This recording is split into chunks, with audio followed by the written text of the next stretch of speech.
Wasomi na Dr. Mwinyi, kizazi cha fikra na maendeleo. Tupo hapa kuwakumbusha vyama vyote ambavyo vimeshiriki katika uchaguzi uliofanyika tarehe 29 Oktoba.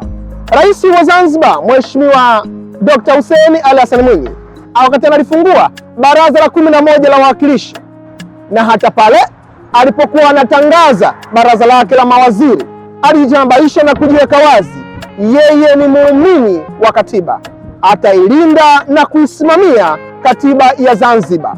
Sisi wasomi na Dr. Mwinyi tuko hapa kuwaomba vyama vinavyotakiwa kwenda kuunda serikali ya umoja wa kitaifa, twendeni tukaungane na Dr. Hussein Ali Hassan Mwinyi kwenda kuunda serikali ya umoja wa kitaifa ili kwenda kurahisisha na kuchochea maendeleo ya Zanzibar.